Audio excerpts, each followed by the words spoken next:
Oh, Trick or treat! Let's see.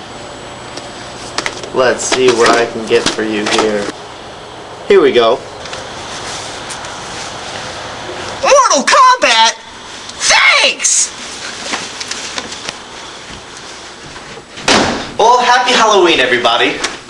Well, it's that time of year, Halloween. It's my favorite holiday. It kind of kicks off all the other holidays. It's a great chance to be creative, and that's why I really enjoy it.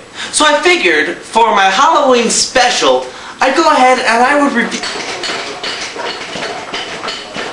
Well, that's strange. KDR isn't supposed to be home right now. Katie, is that you?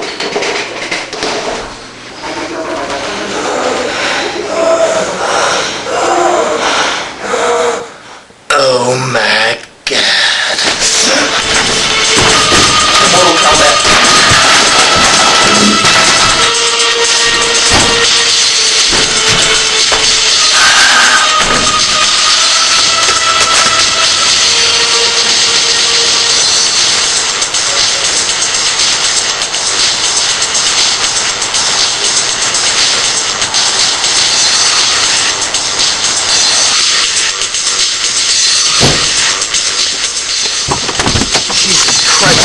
Hold these.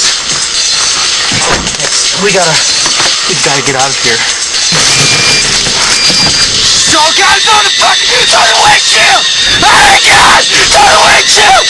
Oh god! Oh god! Oh! Oh Lord Raiden, help me! Lord Raiden! Help me, Lord Raiden!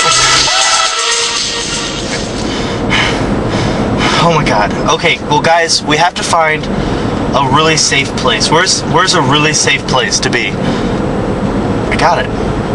The arcade, of course.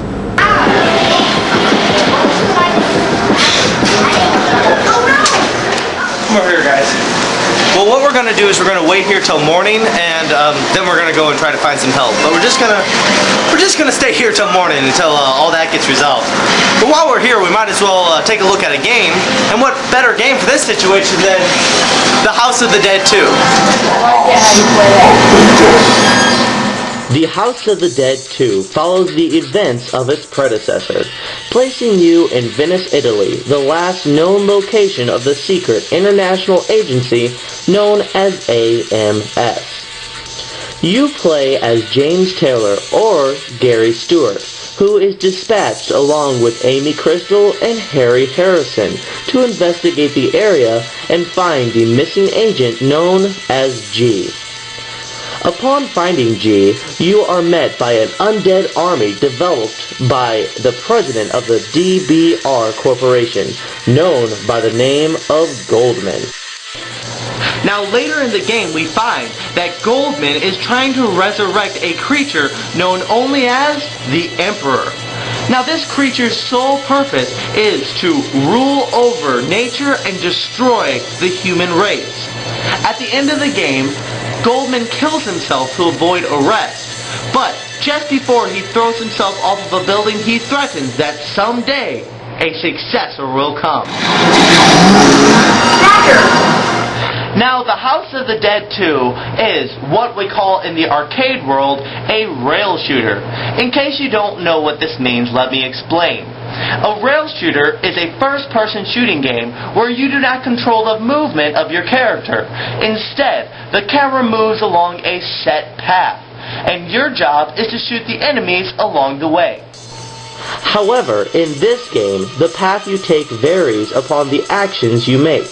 For instance, if you save this fellow, he will tell you a quicker way through the level. However, if you let the zombies kill him, you will take another path. The enemies in this game vary in strategy, speed, and appearance. While some will move slowly like the zombies of the Night of the Living Dead, while others will jump around spastically, making them more of a challenge to shoot. At the end of each level we face a boss character. Lucky for us, we seem to have a book that details the weaknesses of all the bosses except for the final boss in the game. This is a welcome feature, because in an arcade game, we don't have the time or the money to be playing guessing games with giant bioengineered zombies. Now this game will set an exciting and sometimes eerie mood throughout the story. With its run-down environment, complex line of zombies, and its unique musical style of hip-hop beats meets horror undertones, you will not find the game repetitive in the least throughout the hour or so of non-stop action. While you probably will not find yourself jumping in fright, you will find yourself being overwhelmed by the unrelenting action of this game. From the start of the game, you don't get a second to take a breath until you beat the final boss. House of the Dead 2 is a fantastic rail shooter. It's got everything you could want. Action, horror, pretty girls. It's perfect. So I'm going to give House of the Dead 2 a perfect score of 5 out of 5.